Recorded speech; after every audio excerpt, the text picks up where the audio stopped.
sound like Bloodhound. I bathe in the broth. Man, shut up, nigga. I know my shit. Fuck you. Yeah, why has it got to be unlisted? You don't...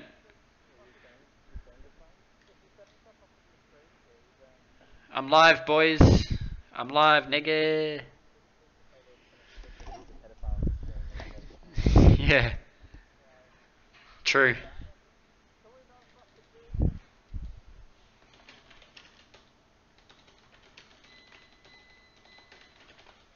Alright.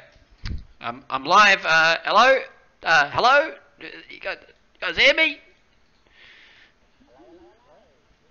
I don't... where's the fucking link to it? It won't give me a fucking link. Oh, here it is.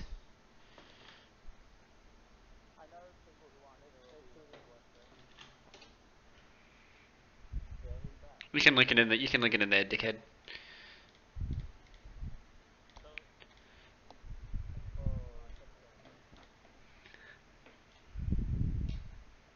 Oh shit, tripped me out. Fuck off, dickhead.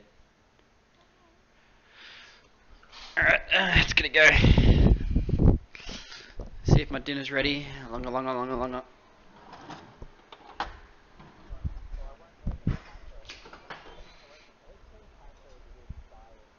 Oh yeah, my dishwasher did a good job this time. Yes!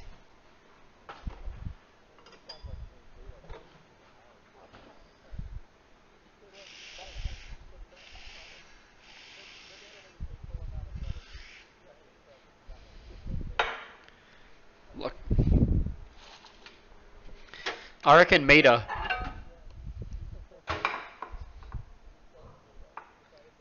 Oh, Jansen, a bit bored, are you, mate? Oh, yeah, a bit bored, are you, mate?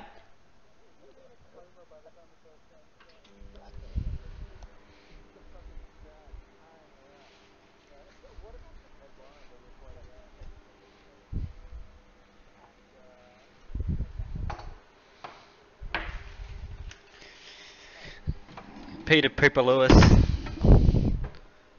Mate. What about beat me off?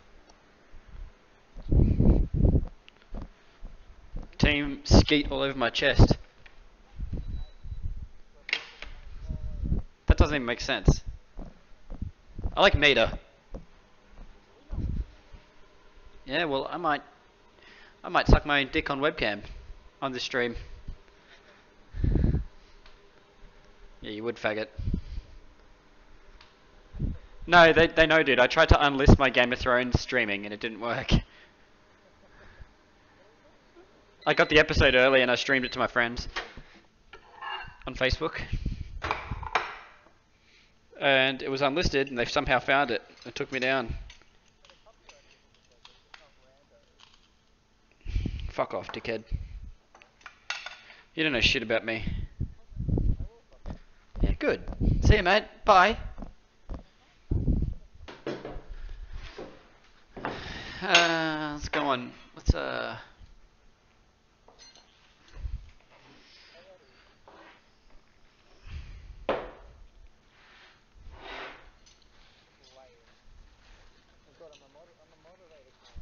What? Why the fuck are you a moderator?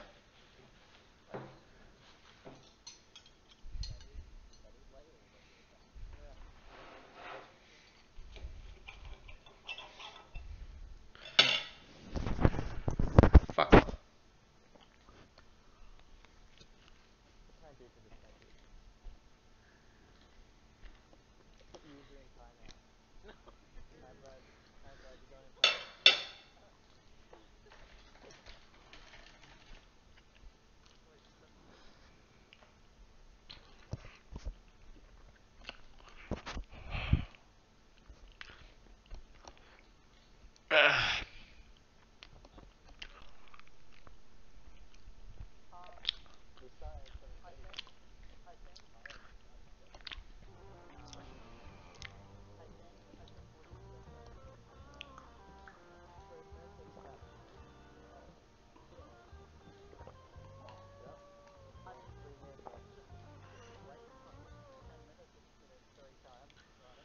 All right, let's do a speed run.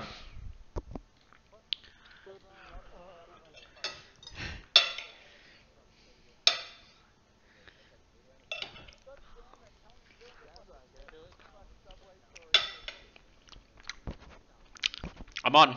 I'm in.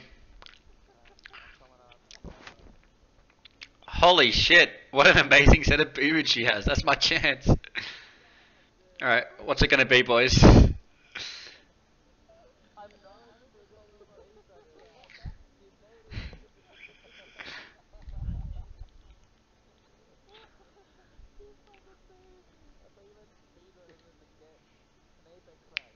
Hell no. You look great in this outfit. You must be a student. The delay.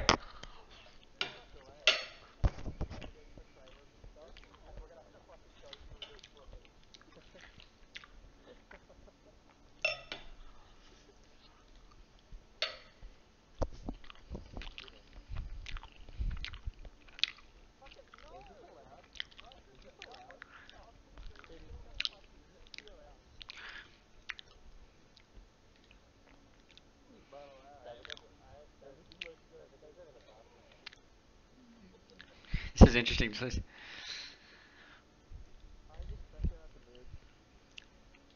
You'll see. Nice. Here we go. I'm on a fucking 100% so far.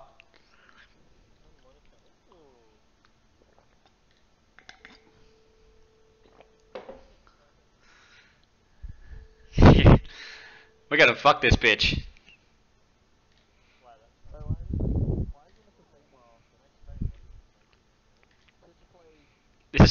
This is literally from like 2002 or some shit. I remember playing this as a kid. Okay, but I have a little problem. There we go. 100%.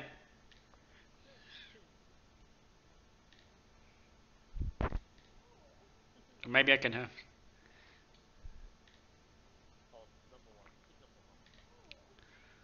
Here we go. Yeah.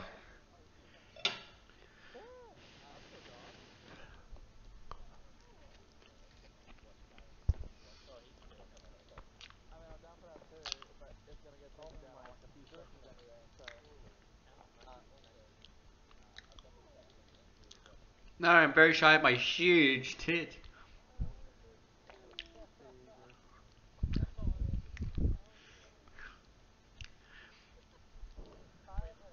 Must be. No! What the fuck?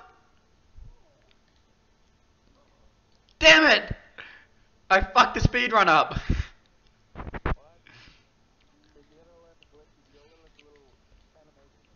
Whoa! Here we go, Jim. She loves it.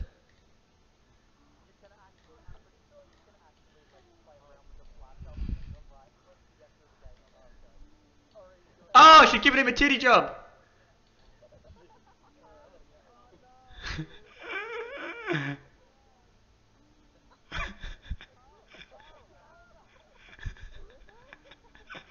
Come on, I'm not fast enough.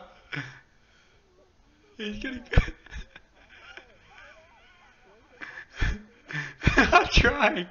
My mechanics aren't fast enough. Come on! Come! Yes! Oh, Jesus Christ. Alright, let's go.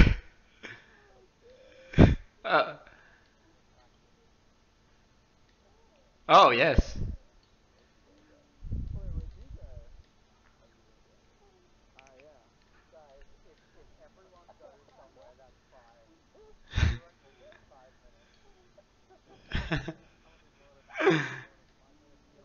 Speed run, speed run, speed run.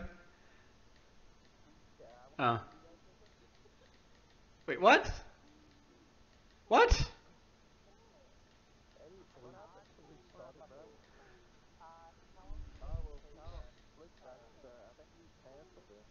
Alright, are we ready? Alright, speed run over. Alright, well I got it almost turned on.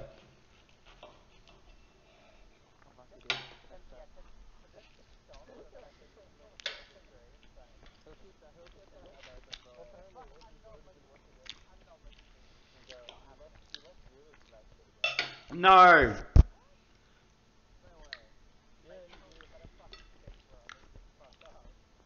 True. I have to practice.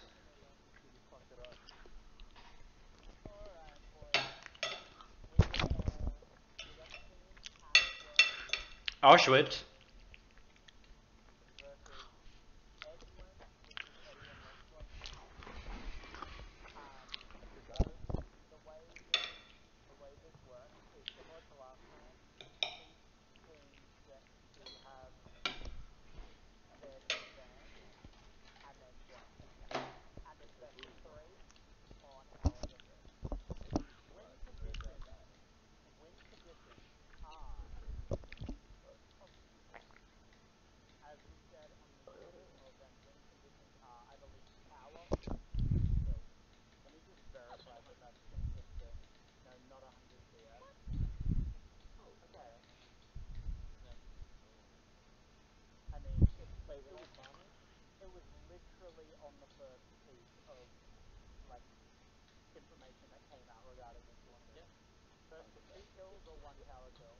The fuck? How can you rotate this shit?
CS is a lane thing.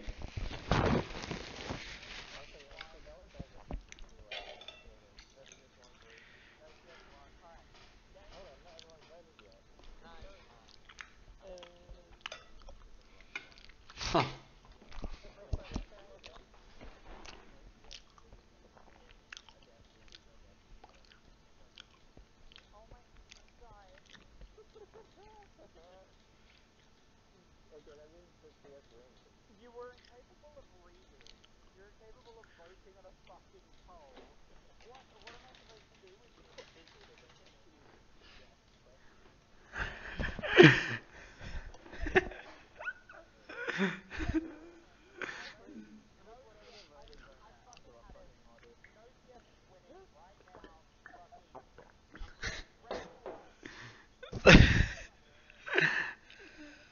Alright, I'm streaming now, look.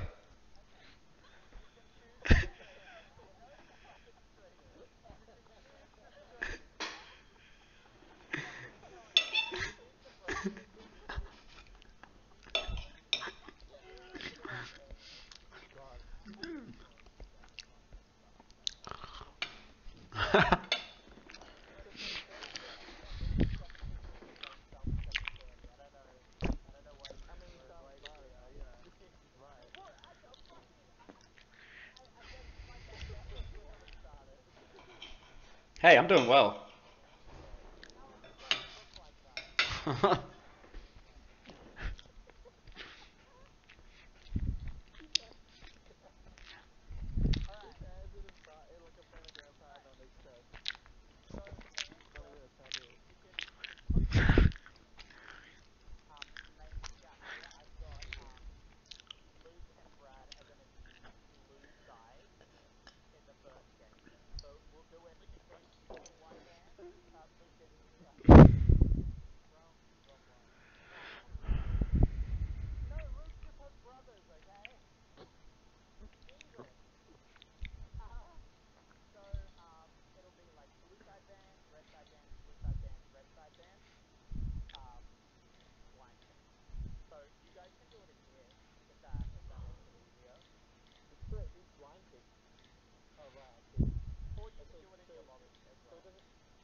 They do.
Who just did a splat?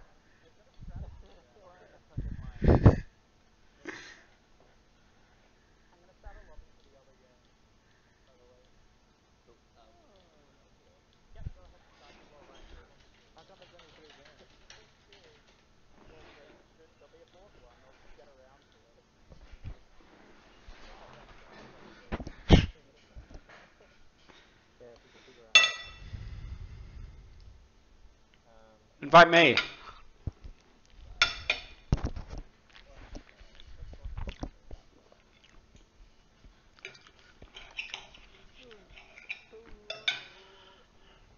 Wait, what?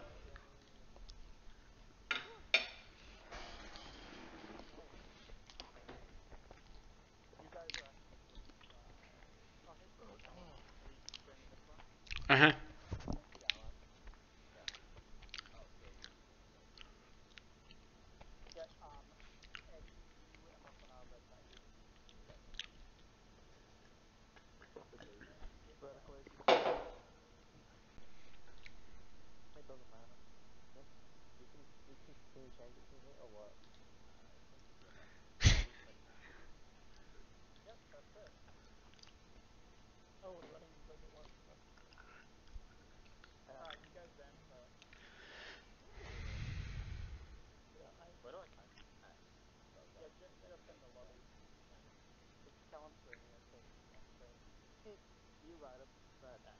Wait, what? Am I in the wrong lobby?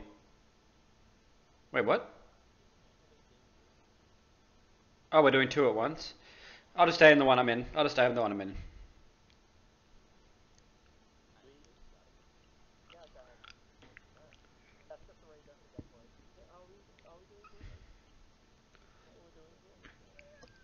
Alright, I'm going in the casting room. Alrighty, ladies and gentlemen.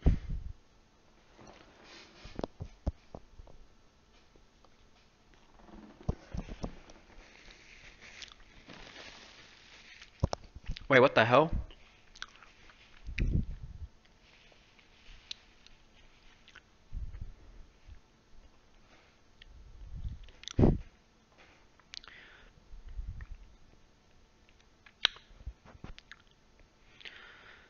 Ah, fuck's going on here? Hmm.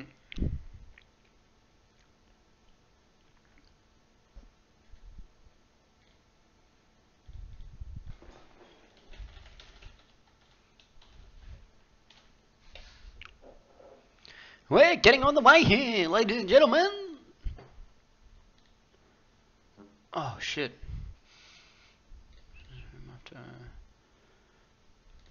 Two.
Just creating some fucking shit for this.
Alright, we are loading onto the Rift. We are going on to the Howling Abyss. And looks like we have a good matchup here. We have Ernest Elf Tristana and Mad Scientist Ziggs with Peter and Matt to the Nami and Varus of Brad, aka Miniko, and Nigga Please, aka Jansen. This will be a good matchup. We've got two Yordles in the bot lane, excluding the Spectator, which is Teemo, and we have a Nami on the other side, which will pair nicely with the Varus' E.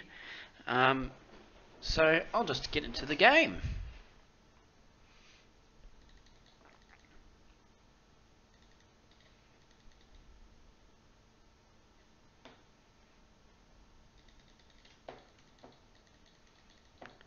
We'll get into the game, and we're on to Summoner's Rift, and we have Matt starting out with a Lost Chapter. Interesting start from Matt. He's going to get 2 health pots on that. And we have Peter starting out with the Caulfield's Warhammer. It gives you good health, good attack damage, and lifesteal. Especially coupled with that longsword and 2 pots. I mean, stuff will be really good.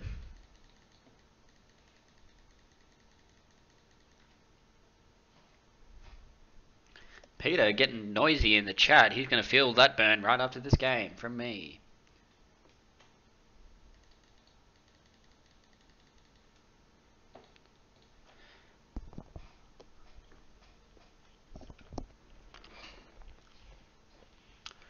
Minions are piling in as we're ready for our first match. Peter and Matt definitely have the pushing advantage into this lane. They've got tower damage. They've got a lot of tower damage. You couple 2 bombs on the towers with Ziggs and Tristana, you're going to get that tower down really quickly.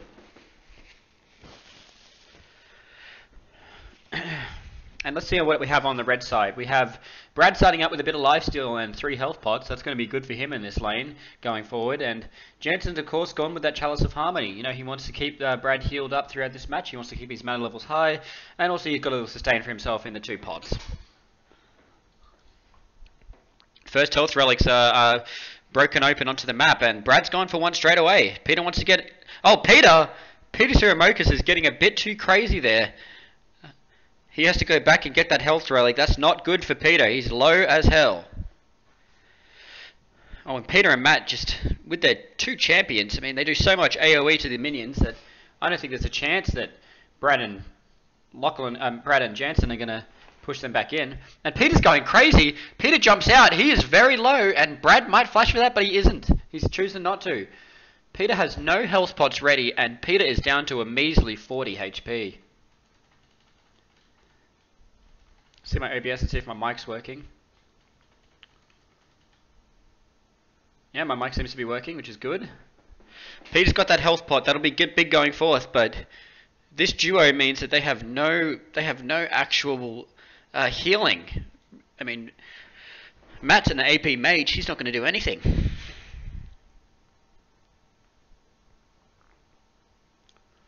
Oh, and Brad's going in. He's easily got a kill on Peter. Okay, that's the first kill gone, and oh my god, and Brad and Jansen have done it. They have done it. They've won the game that quickly. 3 minutes in, what an accomplishment by those 2. As we go back to the audience lounge here, as we all DC from the match, that was very intense, very important.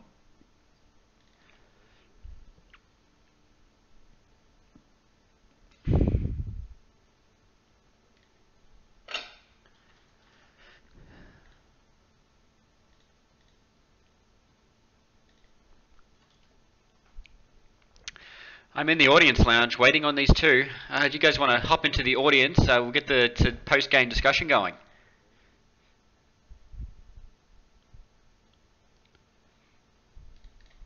Oh, it seems like I was mistaken. There's 2 matches to go. Incredible stuff. Incredible stuff happening right now. This is sporting history. Let's go to our first ad, sponsored by Coke Zero.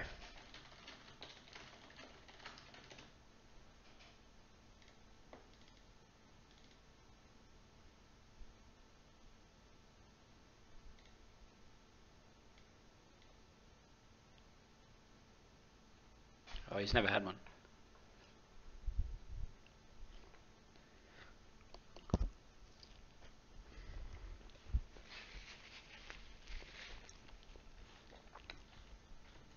Fuck.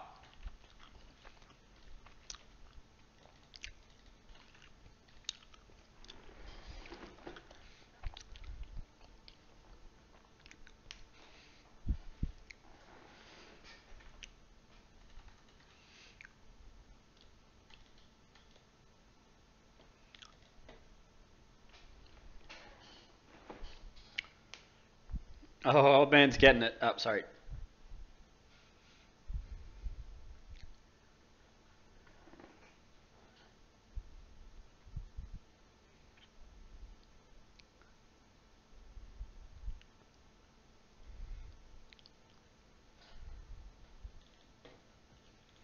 That's our advertiser, Coke Zero, everyone. Thank you, Coke Zero, for sponsoring this tournament. It's been incredible. We go back into our champion select. We have... Oh, geez, hold up 1 second. And we have the duo, the classic duo of Rakan and Xayah on the side of Jansen and Brady Brainlet.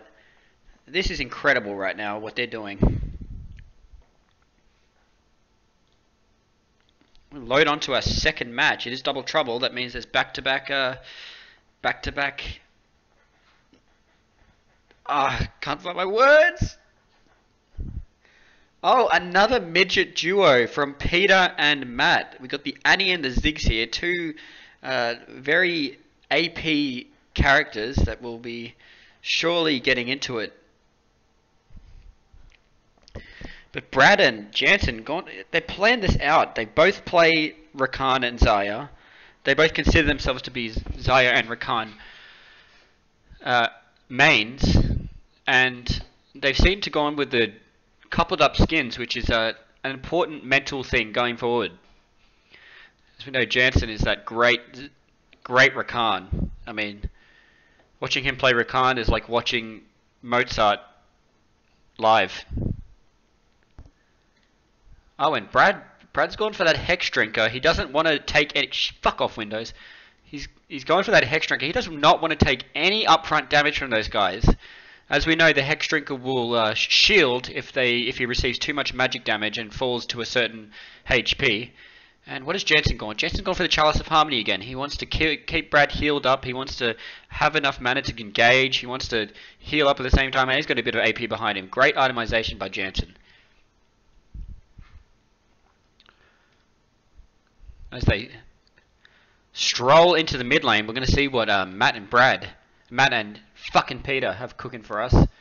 Well, Matt's gone for that lost chapter again, and Peter's gone for the, they're going in, and Peter might be dead here. Peter is playing like a Down syndrome child right now. I do not know what he is doing. As Jansen picks up that easy kill, and I think that is really bad news for Peter. You know, Peter had a lot of pressure on him going into the second game after his horrific performance in game one. And I don't know, this is scary for Peter. This is very scary. I don't think Peter can come back from this. I don't think he's got it mentally. I just think that, you know, we know Peter as that coach mindset. And look at Peter, he is absolutely tilted right now. This man he's lost his mind. He has lost his mind. I mean, could we expect anything else from Peter? Well, he's got problems. I'm telling you that much. Oh, and they're going in for a second try. Peter's in trouble. This might be the end of Peter again, and Brad misses that important cue, which was that was gonna be the death sentence to Peter and the end of the game. But no, Matt and Peter prevail, and they get a second chance. Oh, Jansen's getting kind of low, but he always has that heal from his duo partner, Xayah. Oh, Peter gets stunned up there. Peter's lost his mind. Peter has lost his mind. I don't know where it's gone. But all I'm going to say is that he's playing disgraceful. He's playing... it makes me sick. It makes me sick to watch Peter play right now. And now, Brad and Jansen just have an innate advantage with their level 6 over Peter and Matt. Oh, I need to move around a bit. Oh, a little bit of poke there. You know, Matt's chilling. You know, he's able to look objectively at this lane right now. He knows that to play it quickly would be silly. He's got to take this slowly. He's got to poke out. He's got to try and get as much damage as possible on this tower, because that's what Ziggs does best. As the caster goes and turns on his lamp, and he also will get a glass of water. This is very tiring work.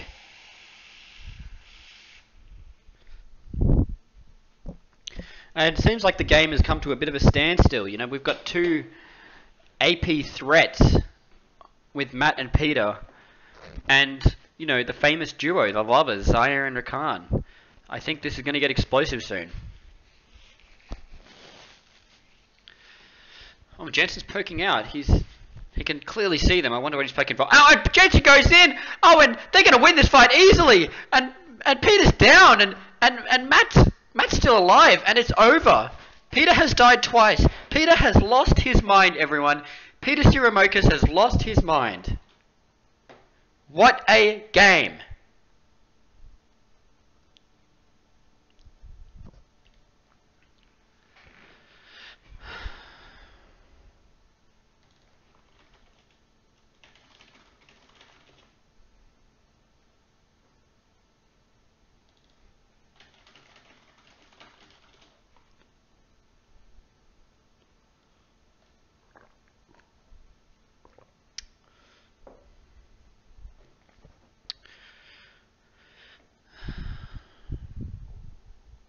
And it seems like I've requested a cast on the game currently being played. If you could just give me a caster status update, what is the score going forward?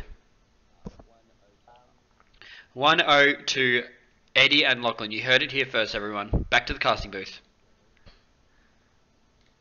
And I am on deck with, and we're in the game BBC. Who are we with? Let's look at the bracket here. Here we go. I'm just going to get the bracket ready.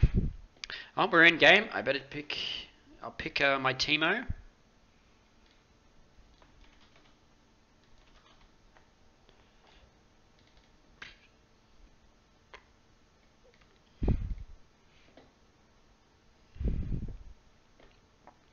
Here we go. We've got the bracket up. And here we have Team Ashworth versus Team Edlin. And Team Branson versus Team Pato. It seems like going forward, Branson will go forward into that semi-finals position. Huge going forward. Oh, and Lachlan says that they played Lux and Zyro versus Nasus Kate in the first round. Very important information going forward, as Lachlan and Eddie won that first round, and here we're loading onto the Rift. There's a lot of information to get across. So we've got 1-0 against Team Ashworth from Edlin. Just want to shout out to our sponsors, Coke Zero, for sponsoring this event. And now we'll be going to the item selection. Luke unsure what to build. He's going through his items. He's wondering, what can I build? You know I'm up against a brand Misfortune. A lot of magic damage up front. And Jeff said, I want all that damage. I just want to go in. I want to trap them. I want to Q them. I want to do as much damage as I can and get out. And we'll be able to see the itemization from Team Edlin coming up soon. And Luke seems to be abusing the caster. I think that might be against the rulebook. Oh, and we've loaded on. We're seeing the items and 2 lost chapters. Interesting coming from Team Edlin. You know, Eddie's he's gone for that stopwatch, which I'm not sure about. You know, I don't know if the game will go on that long for him to activate that, as we know it has a. Oh my God! And Luke Ashworth gets a. Oh, and Brad missed E. That was pretty important going forward. But Luke with a nice Q poking Eddie out. Eddie's going to have to reconsider his positioning. Oh, and Luke went for another cheeky one. That is impressive by Luke. He says that, you know, we're 1 down. What have I got to lose? What the fuck have I got to lose? Okay? This is my game. Luke getting a bit poked out, and so is Jeff. And Lachlan he's just doing that make it rain, and that damage just does so much, especially all the magic damage going through that, especially with the Lost Chapter. He's just getting that AP damage right onto Brad's head. I think it was a very smart move from Luke going for the Spectre's Cowl and the Rejuvenation Bead. That Anal Bead will regenerate your health quite quickly, especially with these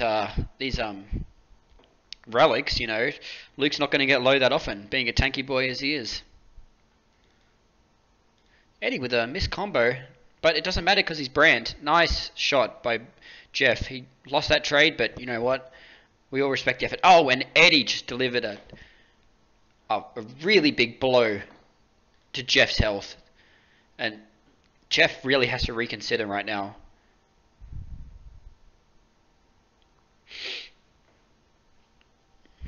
And apparently we did get rid of the CS rule. Very important for this match, considering they have a Caitlyn. You know, not doing as much zoning as I thought she would, but that's okay.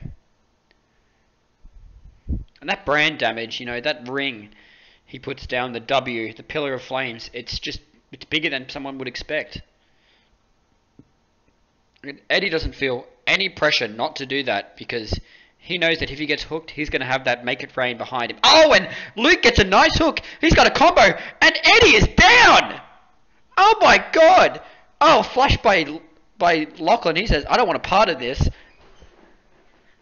And Jeff just, oh my God, Luke went in again. Luke is putting on a show, ladies and gentlemen. Oh, Jeff's gotten a bit low, but he's okay. Eddie might have to rethink his positioning after that play. Shit.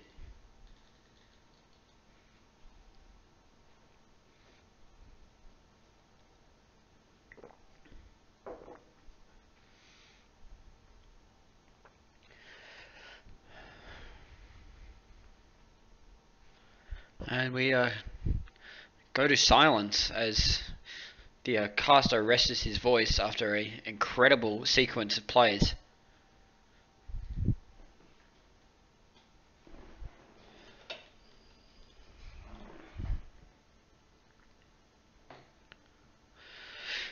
And we know whoever will be winning this this right here will go to face Branson in the semi-finals.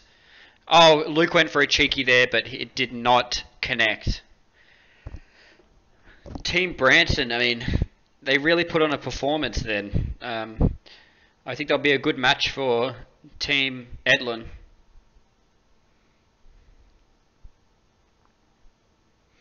Oh, Luke almost connected with Eddie there. That could have been a death sentence for him. And Jeff has that ult. Very important.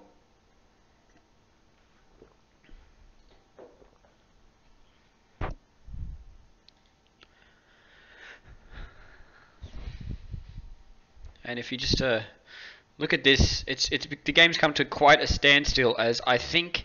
Oh my God! Luke is a sniper! He is disgusting, and I think... Oh my God, what a clutch flash by Eddie, and Luke's going in! I think he's got it! Oh my God, it's so intense! And oh my God! Luke went down! It's up to Jeff! Can Jeff do it? He's got it! He's got it! It's 2-0! It's a GG, and it's 1-1!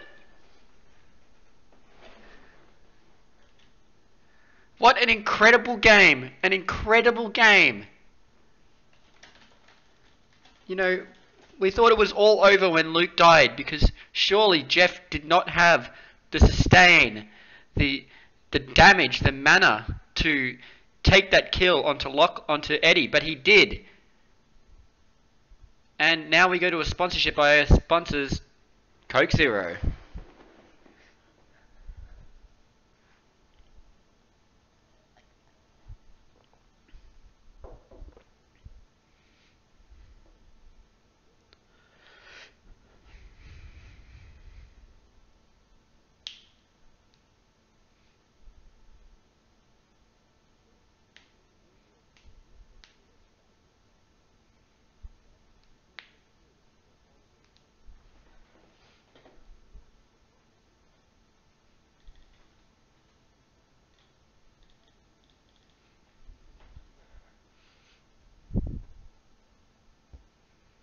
Double advertisement.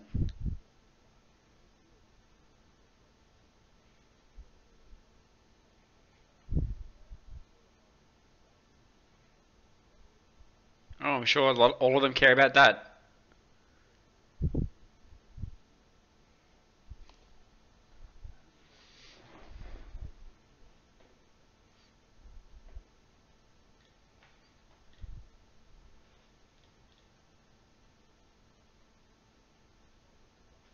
We're legally obliged to show this.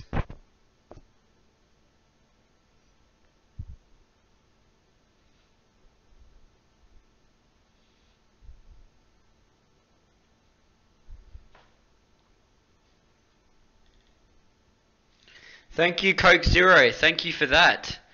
That was incredible, Coke Zero. Thank you for that advertisement.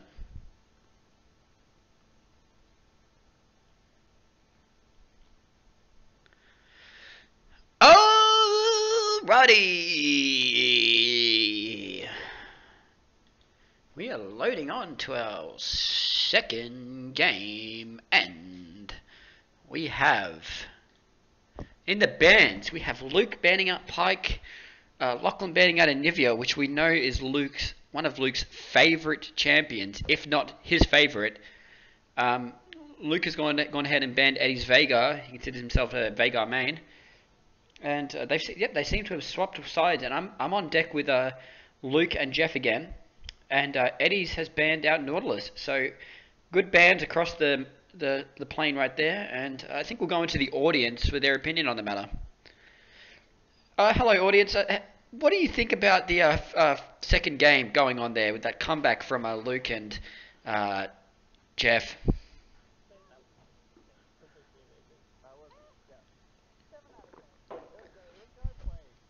Alright, back to the casting booth. And we are back in the casting booth. What an incredible second match we just saw. Unfortunately, we had to miss the first one as the caster could not keep up with that many games. But we're on deck for our third match. This will be the decider. This is game point. Okay. We are loading in, and let's see what they picked. A Lux and a Malzahar. Oh, that is deadly, considering that Lachlan is a Lux main, and Eddie is a Malzahar main as of recently. And pair those two champions, and look, I don't think the Leona can get onto them. I'm going to be honest. I'm going to be honest right now. I don't think that Leona is going to get onto them, and I think that Caitlyn's going to get CC'd up and killed. That is just my opinion, people.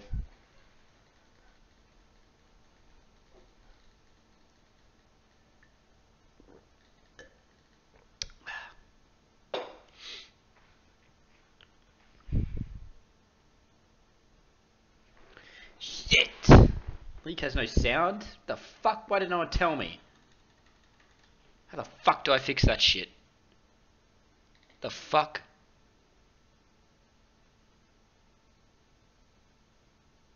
Fuck's that shit about? Damn.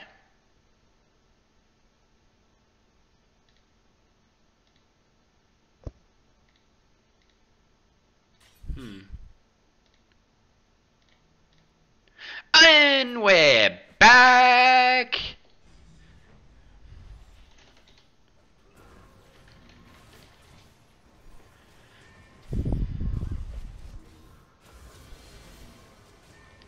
And we've got sound, everyone. We have sound. The caster is not speaking alone. Someone should have fucking told me, because I've been talking shit for the last fucking half an hour, and we've had sponsorships as well, and that shit hasn't gone through. So fuck you, who haven't said anything.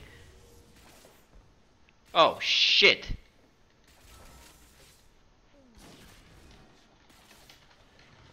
User joined your channel. Shit. Tell you need to move. I did. User left your channel. And the caster, he was in his element fixing the stream as he does on a daily basis. And he seemed to have soaked up maybe 1 or 2 XP, okay? Alright, just that. The game goes on, everyone. Jesus.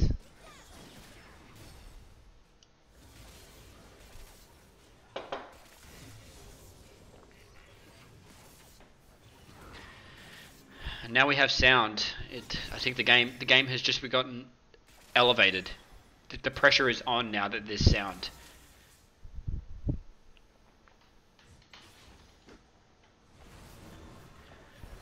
And let's go to the items. Let's see what people have chosen. And Luke said that, you know, last game it worked out for me. I'm going Spectre's Cal again and Rejuve Bead. That was great. And, you know, Jeff's gone for the same thing. I mean, we've all across the board, we've gone for the exact same thing. And I think what Lachlan and Eddie are trying to do with that medium dematerializer is to just push in, get some turret damage, you know? Get under the tower. And Eddie can always just dematerialize a minion, and that E, the space aids, will go right onto them. Smart thinking by Eddie Pryor. Very, very smart.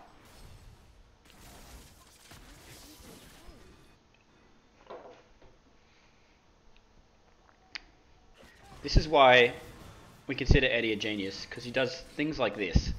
No other man has ever thought to do that.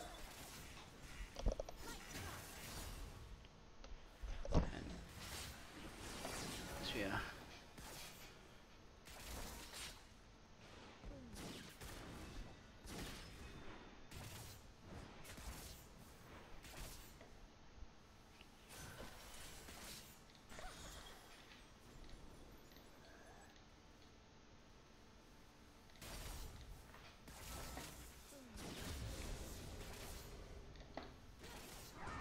Oh, Luke just tried to go in on that play. I don't know what he was thinking there. That could have spelled death. Oh, and Luke has been affected by the space aids. Lots of damage going down to him. What is he going to drop to? Not that bad, actually. Oh, okay. Oh my god, Luke is just he's an animal! And Luke did, oh my god, well, who's going to take that? And Luke did enough damage in CC that Jeff felt comfortable to live through that. Because, you know, Lachlan, he likes to go for those kills. He could have easily autoed her. He could have easily gotten that ignite from Eddie down to her, but Luke was on their arse, and that's what we like to see Luke do. And Luke goes in! He's going for another! Oh my god! Ow! And Jeff mispositions, and Jeff gets destroyed! Oh! Luke's going to go back for the kill, and it's game! It is GG! 2-0, 2-1 from Team Edlin. What a game, ladies and gentlemen.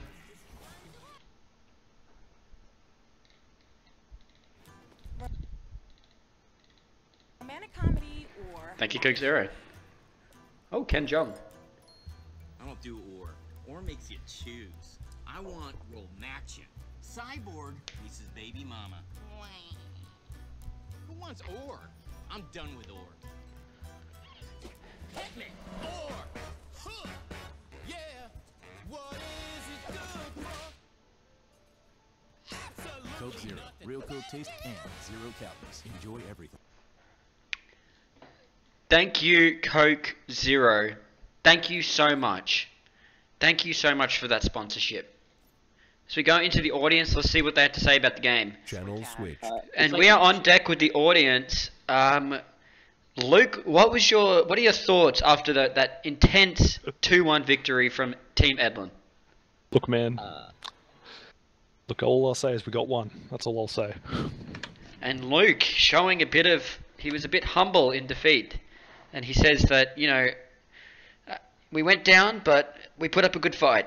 And Jeff, what did you think about Game 3 going forward? What are you going to rethink in the next game? No comment. No comment. And Jeff, not showing any strategies as we go on back to Team Edlin. Lachlan, what did you think about that third game there? You got in a bit of trouble, you and Eddie, with Luke's insane aggression and accuracy. So what do you think about that? Going into that game, you mean the 20% hit rate, but going into that game, you know, I was a bit scared with Luke's temple when he just dives in like that. And Eddie, because we were close to the tower.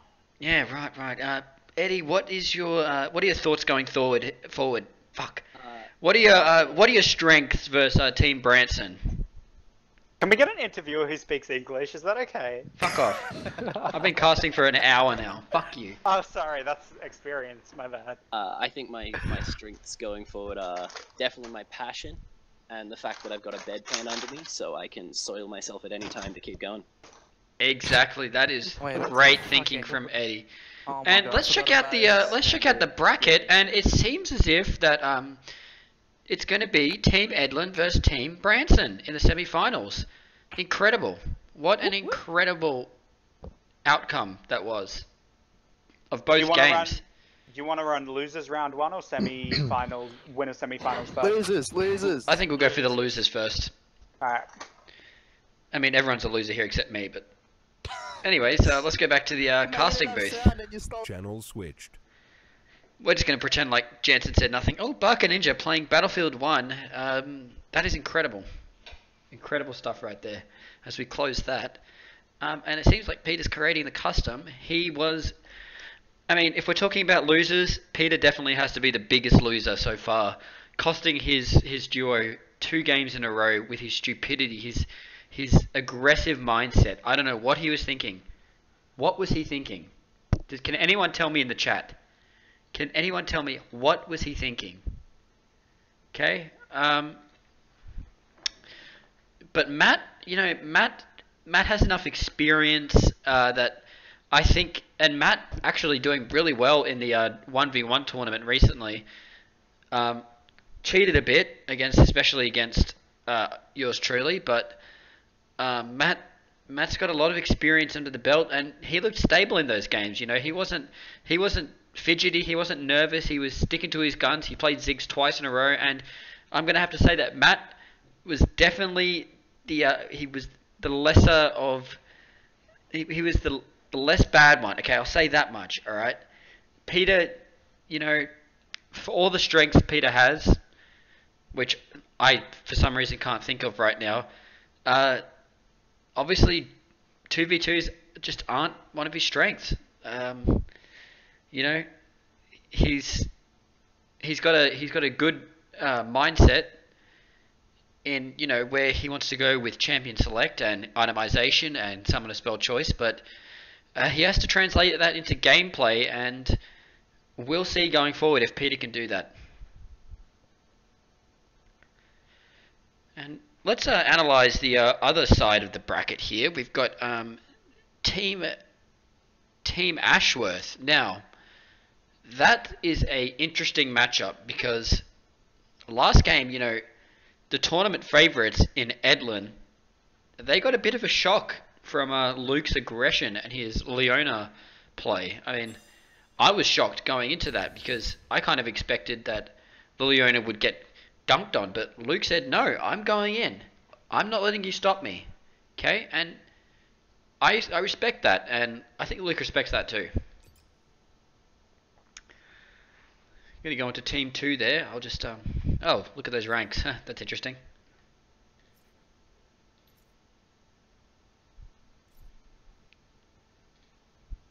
And Peter just giving me some tips there. So 4 bands and Sion, Vega, Alistar, and Anivia. Interesting.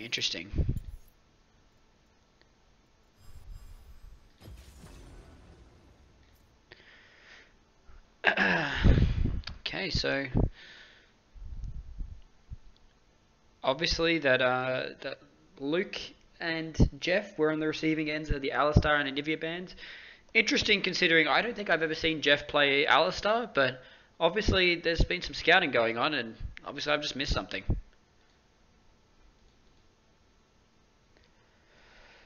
Oh, okay, I don't know what the other side is picking, but on deck we have Peter with the Poppy and Matt with the Gnar. And we know Matt, he loves his Gnar. Matt loves his Gnar. I mean, honestly, I think he likes Gnar a bit too much. I don't want to know what goes on in his bedroom. You know, let's just look that up for a second. Gnar plush toy.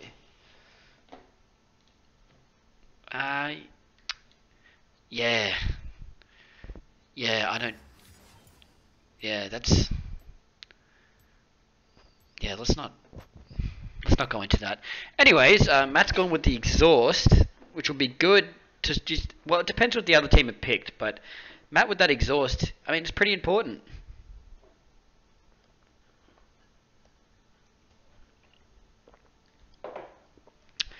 Wow. And Jeff has gone Fiddlesticks, an interesting choice, but a good choice on Howling Abyss. You got that single lane. It's just narrow. It's straight down. There's minions going down that thing. You can bounce that silence right off them and get a nice combo onto the two little Yordles on the side of Team Patter. And of course, Luke's gone for that Nautilus. He really, really likes that Nautilus, and I can see why. You know. In that first game we spectated, Luke was threatening on that Nautilus. He was going in. he was doing a lot of damage. He was ulting. You know, he was doing all the things that he needed to do to win that game, and he pulled it out.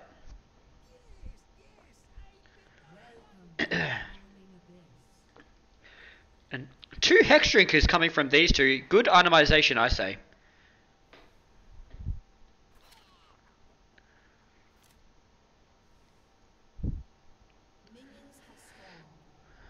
Wow, incredible stuff here, ladies and gentlemen. This is a loser's bracket. Oh, and Matt's throwing his boomerang out there. He's saying, "Come at me, bro. I will fuck you up."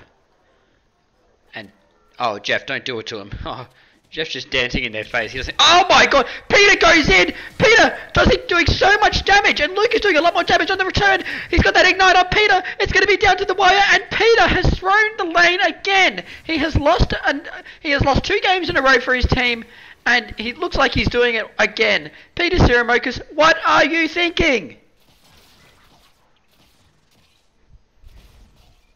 And Matt again. Matt playing safe. Oh my God, and Matt has pulled in it as well. This is bad news. Terrible news for these two. Matt having to use that flash. Not good. And I swear to God, Luke... I want to put Luke under some FDA approved drug testing because until then he has not missed a hook.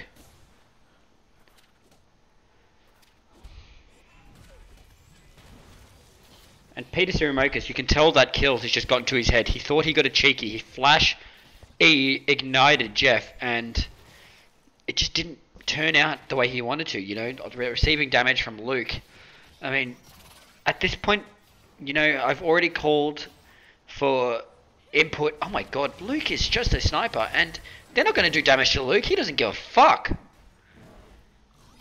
But as I was saying, I've already called into inquiries into really what is going on in Peter's head, because Peter Siramokas is just, tonight he's lost his mind, and God help us, because they need all the help they can get.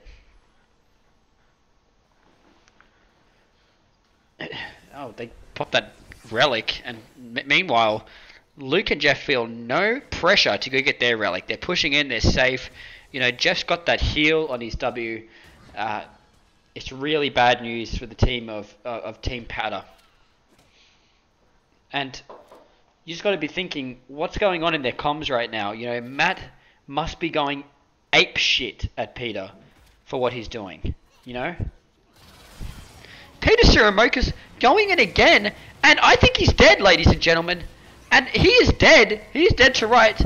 Peter Siramokas, 4 deaths in a row. What is he thinking, ladies and gentlemen? What is he thinking? I think he's got Down syndrome, to be honest. Peter Siramokas is he's pissed me off as a caster. I can't believe I don't even know what Matt's thinking about. And I'm going to need input from the audience on this matter. Channel switch. So we just got out of... They just went straight in. That is so VM. What? You say a Down syndrome. Anyways, as we head to the audience, I just want to pose one question. What the fuck is Peter Siramokas doing? Do you guys have any answers for me? Well, you were streaming the first game. You saw how. I saw Peter died twice. He's died in both the games, both the losses in the first round. I mean, Get me into his mind frame. What is he thinking right now? Peter's on 5 deaths think this tournament. He is tilted. I think he's trying to sabotage Matt's score. He really is. Trying to make sure Matt comes last. We see Matt. Hey, Matt's guys, just There's still Matt- 2 games left, plus potentially. Matt's just chilled out. He's sitting back. He's farming. He's poking.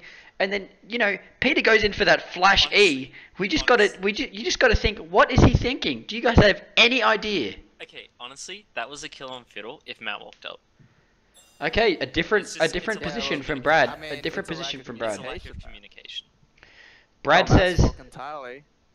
it's not. Jansen's given a bit of pushback to that statement. What do you think about that, Brad? Well, what Jensen said? He You said wanna it's fucking fight? he said it's not. He said it's not Matt's fault entirely. It's not Matt's fault. Peter should be calling that he's going in. Peter, you heard that right. If we could get into the comms and just listen to what Peter said in that moment, I think it would be very insightful. As we go in, get look in at the bands. Go back to the casting booth, Channel switched. and if we just look at the bands here, we got a Nivea band, of course, and Peter's banned out that Nautilus. He doesn't want to deal with that anymore. He says, I just don't want to deal with it. Last game it didn't go too well for me because of that Nautilus, and according to Brad, that Matt didn't follow me into battle. And Luke says lol.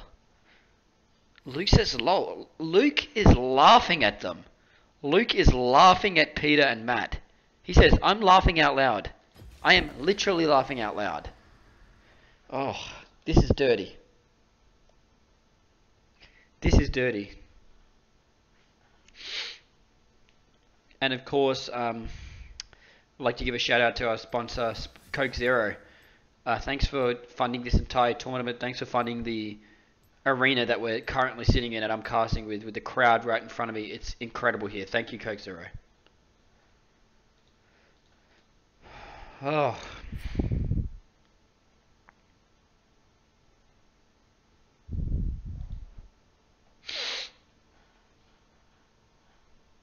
And let's go into picks. We've got Peter. He says, last game was a dud. Just like the other fucking 2 games that we've played. Last game was a dud. I'm gonna play Poppy again.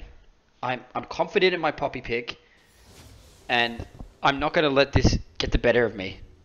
I'm not gonna let my mental state break down. And Matt said, I'm right there with you, man. I'm gonna go nah. And honestly, they're gonna go double Hex Drinker again.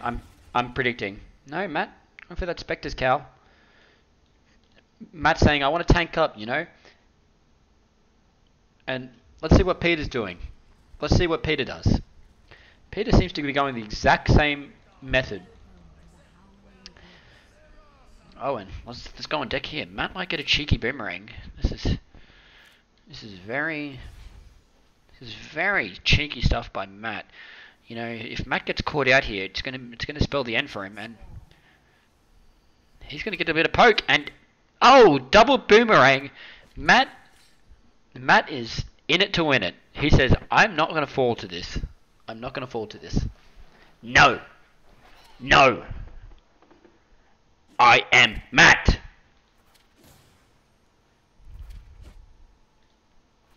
Peter switched out for that Caulfield's Warhammer. So looks like they've chosen sides. Oh, Matt's going to receive a lot of damage there. Matt takes a lot of damage. I was just praising Matt for how well he's been playing, but that was disgusting.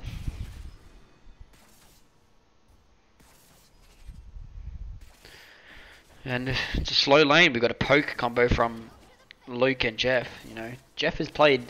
I think Jeff has played nothing, almost nothing, but that Caitlyn pretty much. He's liked it going forward.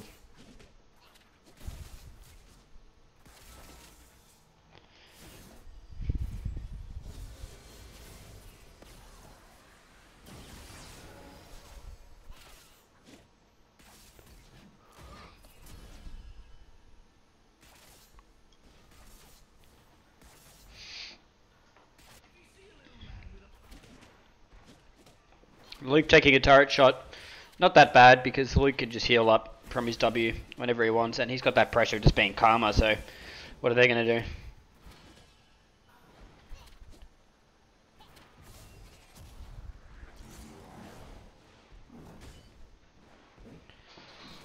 You might hear the fan in the background, but the caster needs to cool off. I don't give a fuck what you think. Oh yeah, you can hear that shit, can't you? Man, hell yeah. Peter's going for that health relic. Very interesting stuff coming from Peter and Matt. They're playing back. It's a big contrast to Peter's aggression in that early game, last game. Incredible stuff. And Luke and Jeff just pushing in, just pressuring them hard because, I mean, look at these guys. They're athletic. You can tell. Just Luke and Jeff, they've got the mental state down, don't they? They know that they're just better players. They're playing cocky, but they're... Oh my god! Luke just got devastating damage on Matt, and they know that this is the opportunity to go in. Oh, Matt's got Mega, and they're going in. They flash it, and Jeff gets out fine. Luke was mid ult when he flashed. Impressive stuff by Luke. Good reaction from Luke.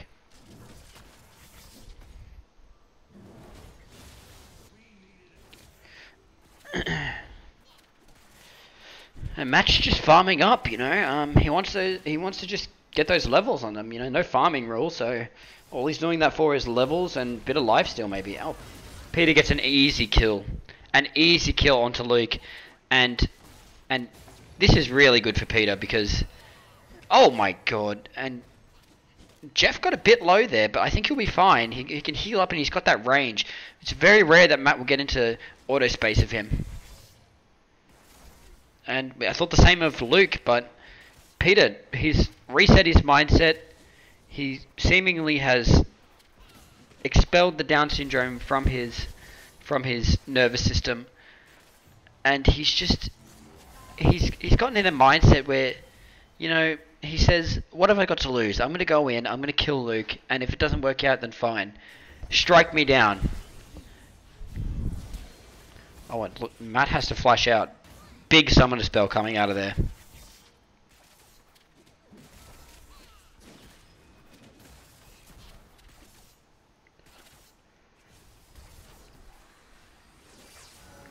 Seems like the entire map is going to get that heal. Important stuff going forward.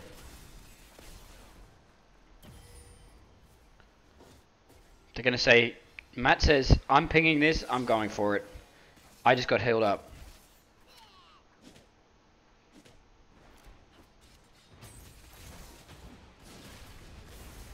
And oh my god, Jeff and Luke are getting turret damage. This is getting intense, and they know they have to go in. And they successfully disengage. Great stuff by Luke.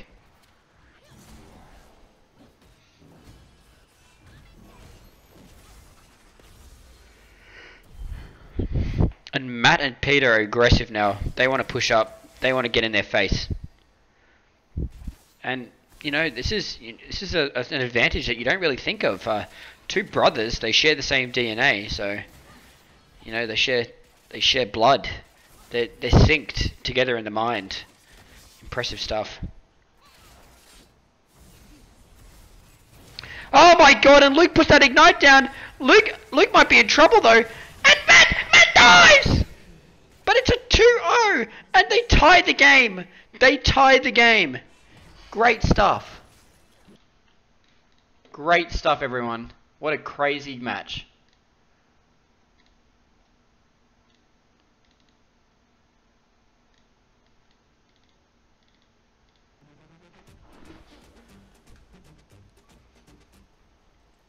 Tastes like a Coke. We nailed it. Coke Zero Sugar. Have they nailed it? Sounds like they really nailed it, huh? Nailed it. And that's when you said,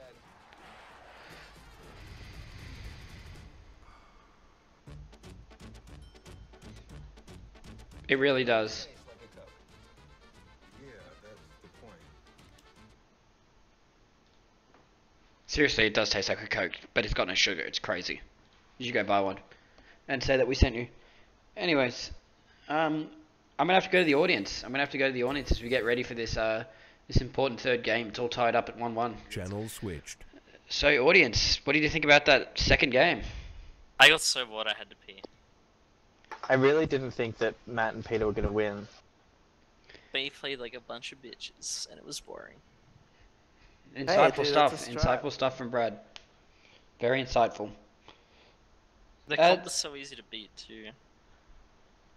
Yeah, expand on that, Brad. Expand on that. How could they have They almost formulated had their time. They could've composition just more? waited. Peter, right, so Peter and Matt's comp was all about getting someone onto a wall.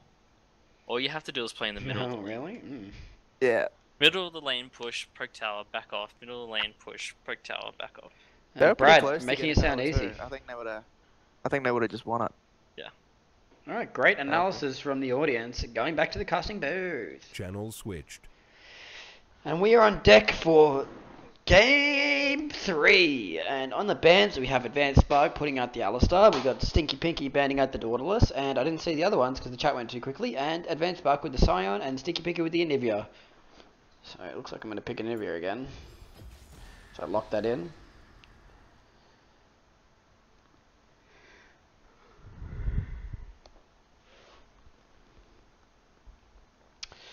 And Luke, they've taken out one of Luke's mains, well, two of Luke's mains actually, Nautilus and Anivia, but Luke says, I'm not done yet. You gotta ban out all of my carries. I'm gonna go Quinn. And what are you gonna do? What the hell are you gonna do? What are you gonna do, Stinky Pinky and Solux? Huh? I've got a third main up in this bitch. Yeah, that's what's up. That is what's up. And Jeff says, I don't know what to pick, you know. Oh, he's gone back to that Fiddlesticks. Was it a mistake by Peter and Matt not to ban that Fiddlesticks out? I mean, it did so much damage in the first game. But maybe they've adjusted to it. Maybe they have adjusted to it. I mean, the only problem I see on this side of Advanced Spark and Chaotic is that they have such short range.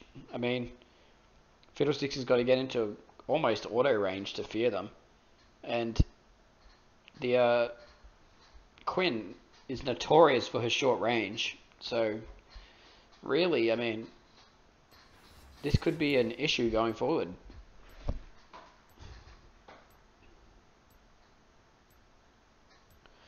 So just load into this third and last game for the losers bracket. Whoever will be going in, whoever will be exiting this bracket will go in to be facing the winners of Team Edlin versus Team Branson.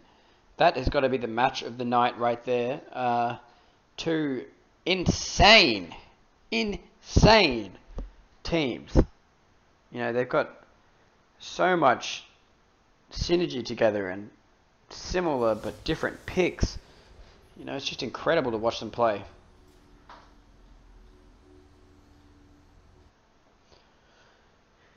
And we're into the Howling Abyss. As we can see, the caster sits up in his chair. Oh shit. The caster sits up in his chair. He's going to check the itemization, and Luke and Jeff have not picked anything, but Jeff's going for that Lost Chapter. We've seen that a lot tonight. Oh my god. Jeff is insanely fast out of that gate. What the hell is he on?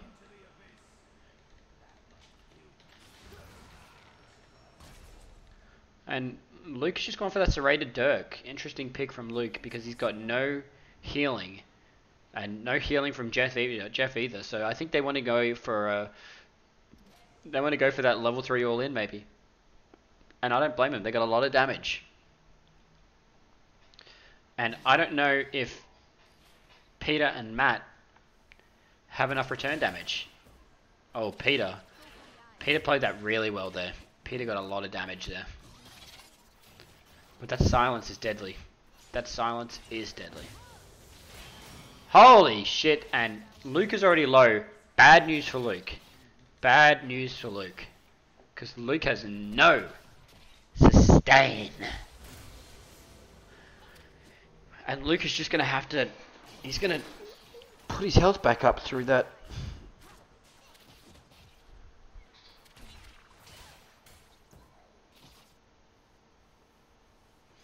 He's gonna get his health through. I don't know what. He doesn't have any lifesteal at all.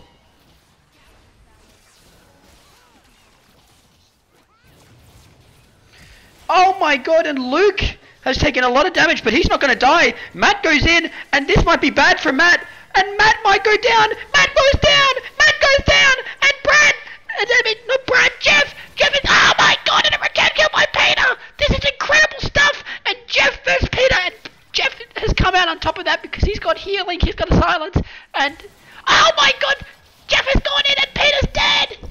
And they advance. They advance.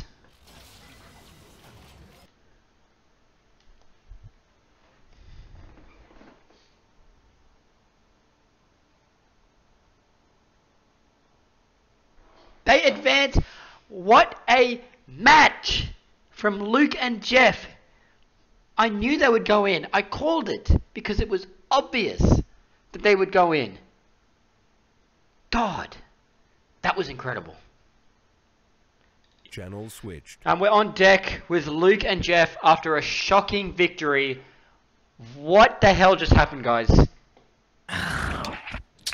Look, man, they just kept banning the Anivia and Nort, you know? Had to Jeez. adapt. Calm the disrespect. And Luke, what was your thoughts going into that when, with a serrated Dirk up front? Were you looking to go in early?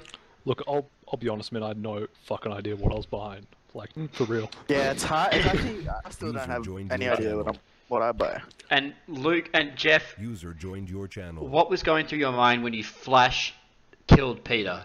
Were you saying, just gonna go for it, or was that a bit of disrespect, or what? It was like you better be fucking afraid, man. I'll go screech my way to victory. His exact words were, "Don't worry, dude, it's done." He made no comment in the first game. He's made a comment. Peter and Matt, what went wrong? You know, what went wrong in that match? That last one right there. Well, they You know got what? scared. We had a good strategy going into it. We were fairly confident, and it just didn't pan out. You know, good CC timings by the enemy team, and I have to give full respect to them. You know, I can't shit talk. I can't disrespect. I really What do you give full mean? respect to my opponents. You know what? Lots of respect across the board. Sit down. I think that they're fucking fantastic, and that's why we lost to them, because they're just so good. It's not because we're bad, it's because they're so good. Wait, we weren't given this much respect in our game. Okay, let's take a Coke Zero sponsored break, Sweet, I get a piss time. and Yeah, me too. let's just load up a commercial, and we'll be back in a minute. Be right back, everyone. Dun-dun-dun-dun. Sound muted.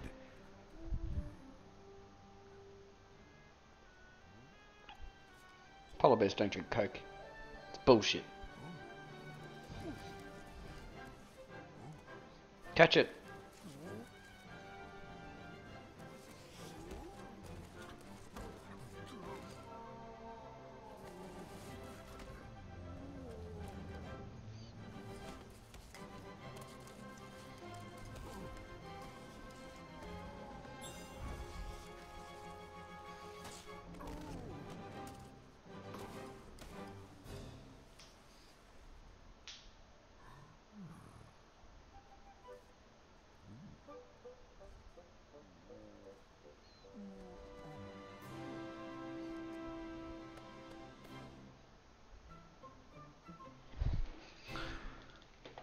Thank you, Coke Zero. Thank you so much for the sponsorship. We couldn't do it without you guys. Sound resumed. Whoa, and Peter, aggressive. So, what's going through Peter's mind right now? I think Eddie's had enough years to know which side is blue and which side is red, and On Howling Abyss? I still I don't just know. think he could do better. I still don't know. It's the same on every map. What do you mean on Howling Abyss? What? But Are we red side right or like blue? I don't like, know I still either. couldn't tell you.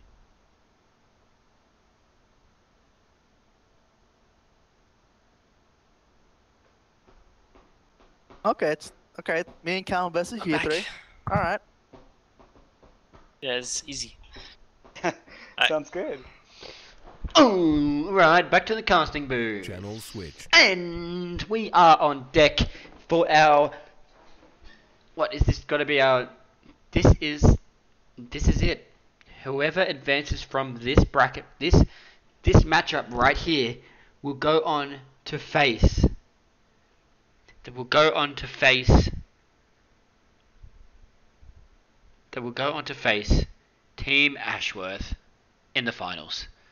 And all I'm thinking about now is what a night it has been. We've seen upsets. We've seen bad plays, really bad plays.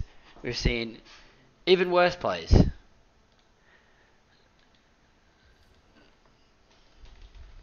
And we're bringing on a co-caster here, Peter Siramokas. He's versed in the world of casting, but after those games, I don't know if he's in the right mindset. User joined your channel.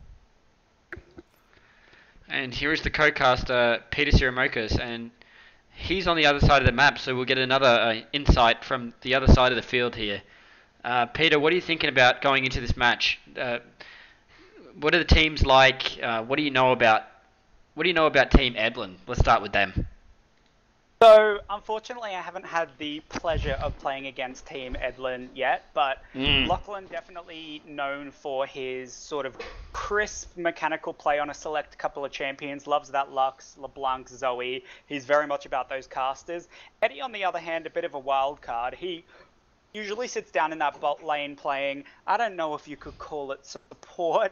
He plays that Zyra, that Brand, Veigar, even Zoe support himself. So it'll be interesting to see how this hardcore cheese from Eddie is going to match up with this sort of more reasoned, laid-back kind of style from Lachlan. And there we have it. We're going into Champ Select, and if we look at the bans, Eddie has straight away he's banned Xayah. He says, I don't want to deal with that bitch. We know Brad as a Xayah player, and I'm not going to lie, Brad is dangerous on that Xayah, so, as we saw from his match against, you two, Team Patter. Yeah, for sure. And I think as well, Brad's already had a showing on that Xayah, playing Xayah Rakan along with Jansen. That's something that they go to when they're feeling really in their comfort zone. So Eddie just trying to get them out of that comfort zone, which is an interesting strategy. We'll have to see if it pans out.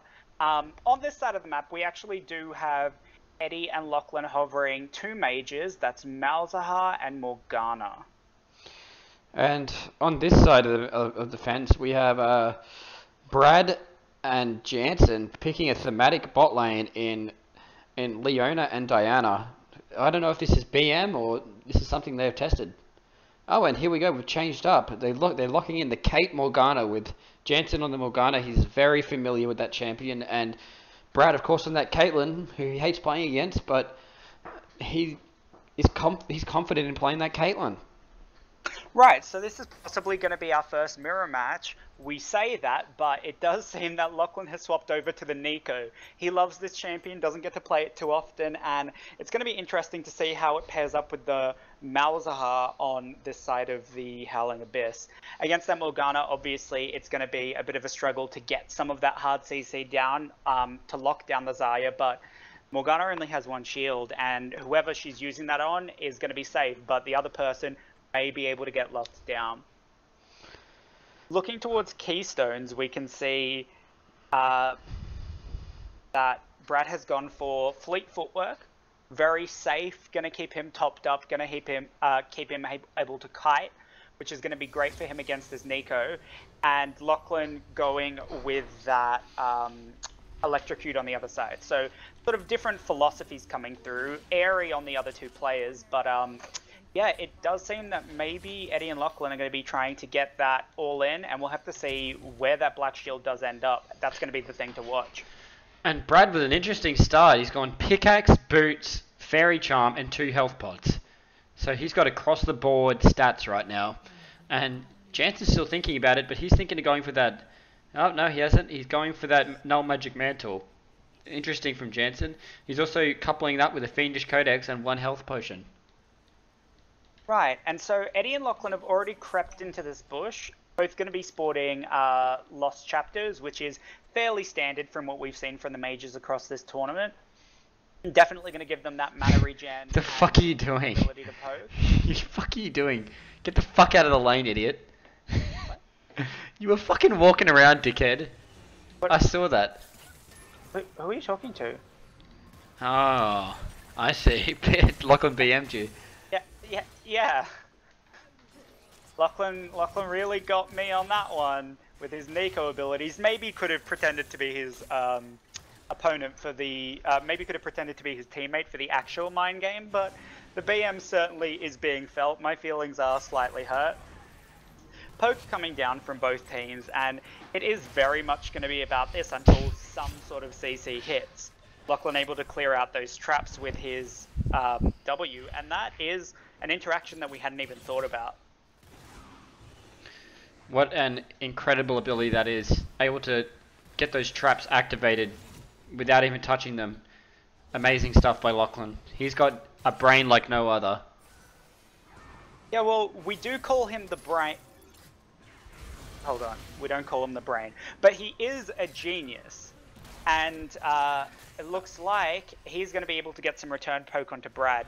Eddie looking slightly low, but Jansen's binding will go wide, and that means that it's going to get reset here. We're really looking towards these level 6s to make the game explode, to make something really happen here. Because these guys are more than happy to just get these wave clearing abilities down and get some light trading. And Eddie just eating up those traps, reducing his HP. He's had to heal up. Yeah, luckily that relic has spawned there for him, so that's great. He's going to have another one right behind him at his tower if it does come to it. But everyone is still pretty healthy. Lachlan pretending to be Eddie for a second there, won't fool anyone. And Brad with a stupid ult. What is Brad thinking? So right now what Brad's done is pop the Malzahar passive. Jansen was moving forward. I think they might have been saying, you know, I'll pop the passive, go for a binding, but it does look like Jansen's going to hesitate a little bit too much, and that play's not going to work out for them. So really, mana and a cooldown wasted from Brad, unfortunately, because Eddie's passive is probably going to be up by the time that those abilities are significant again. And now I pose the question, I mean, oh, Jansen with a binding. I was just about to ask whether he has Down syndrome or not, but it seems as if he's back in the mix and he's ready to fight. And this is the point in the game where you ask, what if Brad had ult there? What if he hadn't used that on the passive? What if they were able to get that with an auto attack or something else? But it seems that it's not going to be the case, and everybody's just going to be able to reset. Eddie taking that relic that we talked about before, and they're starting to be pushed into their tower, but everybody's 6 now, and we're waiting for the play. It's certainly going to be on Eddie and Lachlan to make something happen here. And I'm just starting to think, you know, who does Eddie ult in this scenario? Who does Eddie ult in this scenario? Because he's got 2 decisions. He could lock down that Morgana, who wants to get up in their face and ult, or he could go for Brad, who's a squishy ADC, and just instantly kill him. And, oh, Jansen goes in! Jansen, what is he thinking? Jansen just almost throws the game, and he's dead. He is dead to rights. Jansen just not paying attention there. Let a Malzahar walk up to him and gets instantly silenced, gets instantly suppressed, and he doesn't hit that shield in time. He is going to block the Nico ult, but it doesn't matter because he's ignited. And a very cocky decision from Jansen, and it's not going to work. Maybe they've gone to BM here. Jansen trying to show off to Tegan, who is currently watching this game. I mean, just got to think, is he in the right mindset to help Brad out in this? Yeah, is his full attention on the game? That's the real question here. And from what we've seen, doesn't seem like it. Definitely going to be a big setback. He's gone back, he's got his Athenes, very defensive item. Not sure what he's thinking with that one. You know, his tower is lower, so maybe just trying to have the mana and the shielding power to prevent anything from happening to that tower. But at this point, Brad's not going to get to go back, and his items aren't really anything. He's got the ingredients for a cake, he's got his milk, he's got his eggs, but it doesn't look like anything's baking in their oven right now. Interesting analogy. I'm going to pose the question to you, Peter. Do you think it was best for Jansen to get, you know, across the board more statistics than a full item? Yeah, I do think that Jansen going for the Athenes is probably good. You do get that passive from it, and you do get a lot more than the base stats on the item. But I do ultimately think if you can afford that big item, that means that you've died. That means that something has gone wrong. And so sort of planning Very at the start wrong. of the game to build something like that, it's not ideal, but maybe this was their backup plan. And, you know, the economy's at a good state for them now. They're ahead in that sense. Right, you are, Peter, and the game has come to a bit of a halt. Lachlan and Eddie just backing off and not wanting any part in this lane at the moment. This is the additional gold on that Morgana. She's been able to go back full health, full mana, and it just means that she's going to be able to zone out the enemy team because he hasn't been here. She's been at the shops, honestly.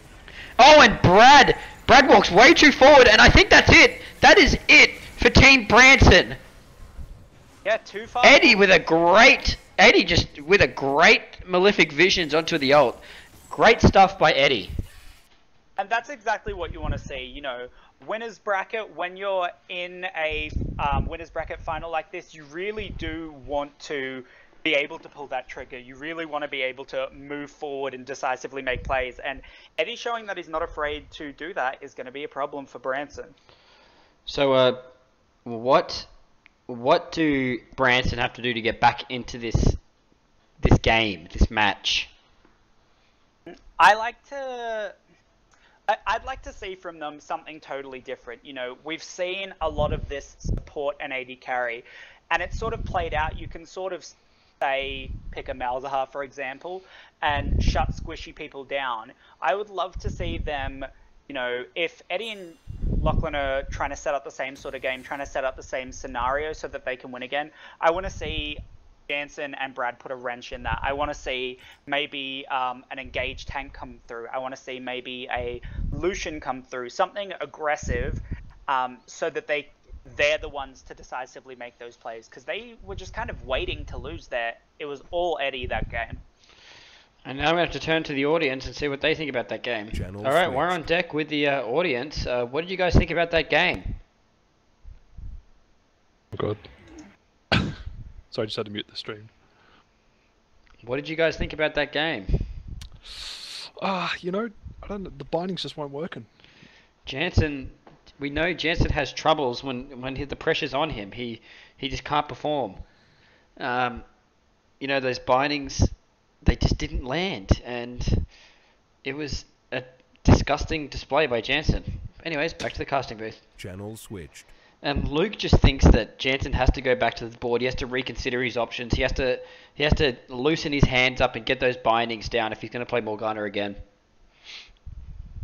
Yeah, and you have to wonder whether he's confident enough to go for that. I mean, everything has been working so well for him, and he tries something new. He goes on this Morgana, and it just gets immediately shut down.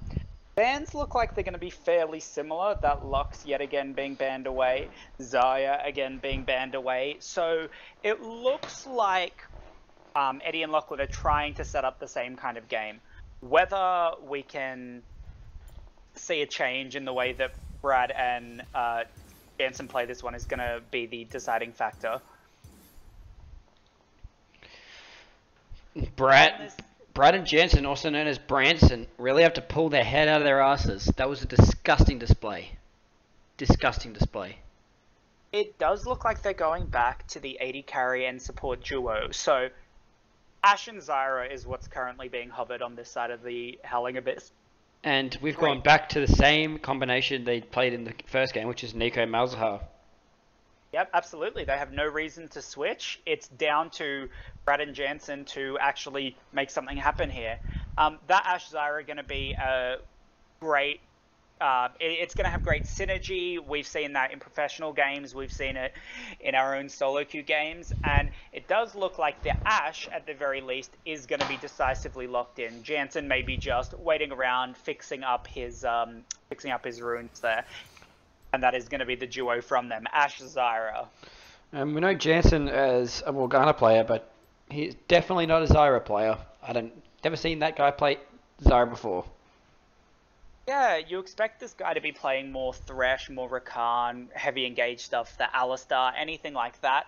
Zyra is not particularly in his wheelhouse, but I mean, he looked alright on Nami, and we do know him to be a strong Morgana player, and it didn't work. So this is something new. This is exactly what we wanted to see from them. It is going to be the AD carry support, but it is definitely it's definitely going to play differently into the Malzahar and the Nico.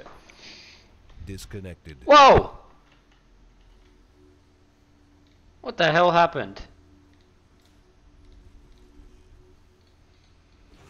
Connected. Channel switched.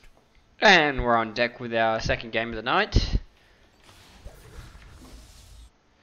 And oh, Lachlan has masked himself as me, as he did to you the last game, and I think he might be throwing them off. A bit of mind games from Lachlan. I don't know if it's gonna work so well this time. And Lachlan moving in there, I don't know if he wants to do that. He could get caught here. He's really committing to this joke. Very confident here. And the question is he committing to this BM, or does he swap to the Malzahar anytime soon? Yeah, he switched to Malzahar. He has switched to Malzahar. Oh, and he misses that Q. Devastating stuff. Okay, so again, everyone but the Ashe is going to have that lost chapter. Everyone is going to be very squishy, so I don't expect this to be going to a tower. This is definitely going to be a kills kind of game. That poke already hurting from the Ashe, and Brad can probably max volley, stand back, and fire away this game. And Brad loves his Ashe. A little too much, honestly. Yeah, it is a bit weird. But if he's succeeding on it, then power to him. They're going to push in the wave here, and we'll see if Lachlan can bait anyone into taking tower aggro, but looks like he's going to get baited himself and gets chunked down to about a quarter health, and it's still coming. And Lachlan is just... Right now, Lachlan is losing his team the game. He needs to do something to get out of the slump. We didn't get to talk about the Nico much last game, but not necessarily known for having an outstanding amount of range. Her E's great. Oh, Eddie! People, it gets extended, but Eddie is masterful with those malefic visions. Yeah, Eddie's really patient zero on this one. He's spreading it everywhere. But it does look like they're going to be poked down by those Zyra plants, and they hurt. They do hurt, and Lachlan is low, and Lachlan has to go back for that health relic. Oh, and he was considering not using the health relic, which might cost him a bit of damage on the tower, which it does. Lachlan just, you know, we know him as the diamond player, but right now he looks bronze. Well, Lachlan's low, but he may be forced to make a play. As soon as this rave resets, as soon as it's in the middle of the map, everyone's going to be 6. And we did not even consider this. We did not even consider this genius thinking by Eddie Pryor. The malefic visions can attach to those plants. Eddie says, "Throw what you want at me." Okay, throw what you want at me. But my Malzahar, look at this. Eddie Pryor is a genius. Eddie Pryor is the reason they won that first round, and it looks like he's going to be a formidable foe in the second. And you have to wonder, have Brad and Jansen actually thought about this? Did they know that that was the interaction with the plants? And it doesn't look like they quite know how to play around it right now, because Eddie is getting the poke that he needs off of those plants, and suddenly Lachlan's looking a lot healthier. Everyone's level 6, but no one feels the need to fight just yet. There it goes, the malefic vision on that plant will keep it alive, and it actually translates to that minion where it wouldn't have beforehand. Great stuff by Eddie Pryor. He is in his element right now. I would say he's in sicko mode, if you were to ask me. Oh, and I think they're going to go in for this. And, okay, Lachlan misses the ult, but that's not it. Eddie Pryor's got that malefic vision on Ashe. He's going in. They've got the ignite down on Ashe. Brad has the flash, and Eddie Pryor pulls out another. He snatches victory from the hands of defeat. So, firstly, Lachlan may be overreaching a little bit there. Great arrow coming through by Brad to stop him being able to stun Jansen. But Eddie, with that turnaround, ults the people that he needs to ult. He knows he's not going to get the kill, but he does get enough poke down to make them back off. And those plants are just... They're just a means for Eddie to get the Malefic Visions on their team and to the backline of minions. And what we're seeing from Eddie Pryor here is going to be very important going to the game versus Team Ashworth. I mean, Team Ashworth are watching this. They're studying Eddie Pryor's playstyle. They're studying this Malzahar pick, and it's going to be bad news. It's going to be bad news for Eddie once they see what's going on right now. Yeah, it does look like people are getting lower and lower. That fight really has taken a chunk out of Lachlan's health bar. Brad still has pots, and those biscuits are coming through for him as well. So it may become the case that this tower becomes a factor, if not just a straight kill. I mean, Brad's ult is up very soon. Oh, and Eddie got another Malefic Visions on Brad, and that's going to be really bad for Brad's health going forward.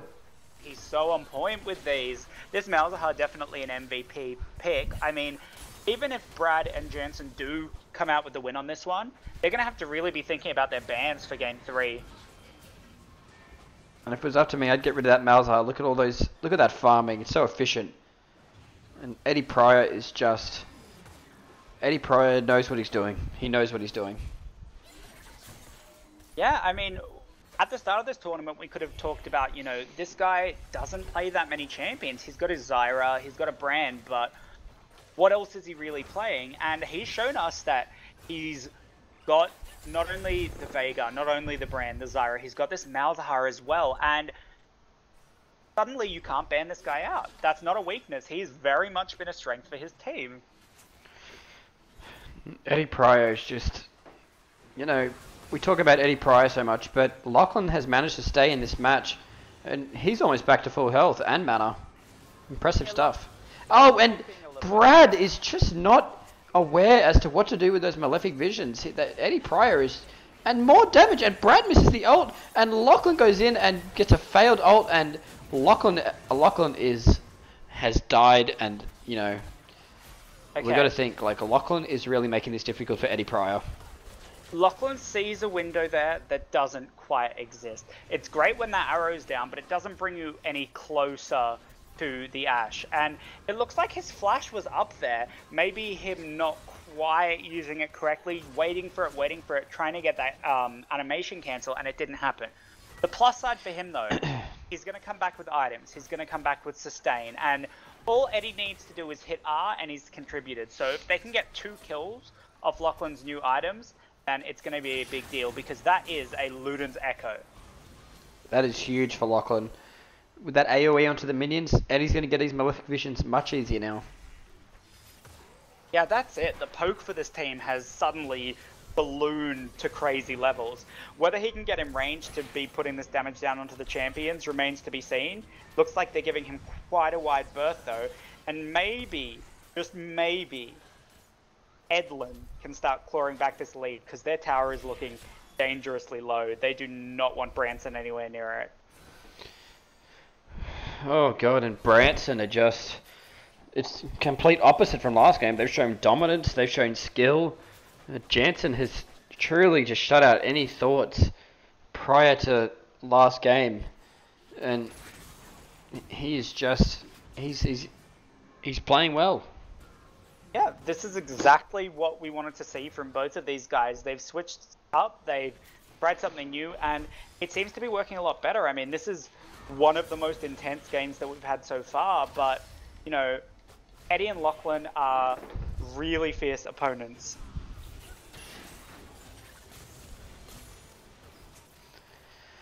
And Eddie's a bit low, but I don't think that's a... I mean, it's a weakness for them going forward, but, you know, Malzahar being low isn't that big of a deal. He can farm from range, and all he has to be there for is to clear the waves and maybe pop in and ult when the fight's almost over, so... That's exactly it. The only reason it's close to a weakness is because Branson already has that 1 kill. So even if you engage, even if you can get 2 off that engage, even if it's a good fight, all they need to do is take one person before you take two. And Eddie has Eddie being pinged. that low. Eddie has pinged the Ash up. What is going to happen right now? Whatever What they is do, going they to can't happen? do it on this weight, it's too big. Oh, and Lachlan might die here again. And Lachlan, I think Lachlan's going to go down, and that is game for Branson. It is 1-1. We are tied up. They tried to bait it, but it looks like the bait was all coming from Branson, and we are going to a game 3. Incredible stuff from Team Branson. They've completely turned their mindset around, and they're a threat now. They are a threat. I'm going to say it. Yeah, and now same situation. We have to flip it around on Edlin. They've showed one thing. It worked. Branson switched it up. Now it hasn't worked. So now it's on these guys. Do you think that Brad and Jansen should stick with this Ash Zyra, or do you think they have more to show us? I think the Ash Zyra is working, especially against Eddie's playstyle of the Malzahar, which was, we thought at the point that it would win them the match, and it didn't. So I think if it's not broke, don't fix it. And I'm going to turn to the audience about their opinion on this. Channel switched. And I'm back with the audience. What did you guys think about that second game?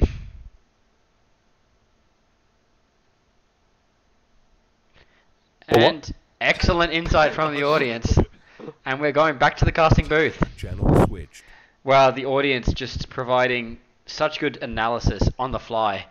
I mean, it's incredible what they can think about in a moment's notice.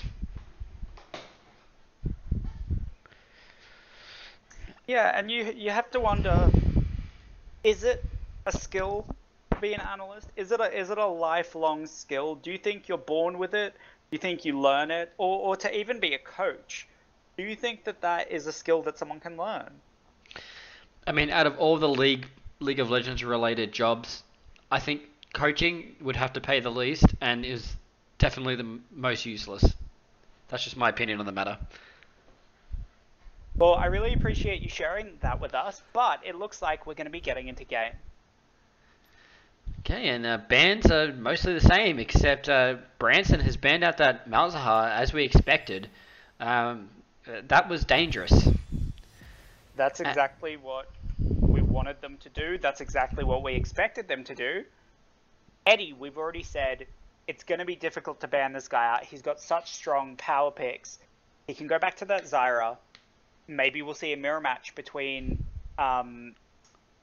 Jansen and Eddie, possibly. Seems like Branson at the moment. Branson is hovering Annie Brand, so they want they want a DOT, they want upfront burst damage, and Jansen has switched over back to Zyra, and Brad is considering what he wants to do. He's got that Annie hovered, but he could switch at any time. Annie, definitely a great pick. We didn't see it work too well today in the matchup between Hatter and Branson, but maybe Brad knows something that we don't. Maybe he wants to switch something up a little bit on us and show us a new type of Annie. And that's what we need after that performance. And Brad has switched to Kai'Sa. Interesting pick from Brad. It doesn't look like he'll be able to utilize his upgrades because he can't go back. So, maybe Brad will farm up a lot and maybe give a death out. Yeah, it is a curious pick. It's not really one that we'd expect. It's not the most powerful of AD carries in a sort of early game 2v2 kind of context. But, we'll have to see how it plays out. But we do have the Mirror Zyra matchup, which is going to be crazy. A Misfortune on one side, a Kai'Sa on the other.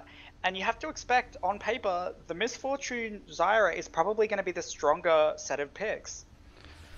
And just so letting our audience know, we will be going into an in-com session during this match for both teams, just to hear what's going on in their games. So that's going to be very interesting.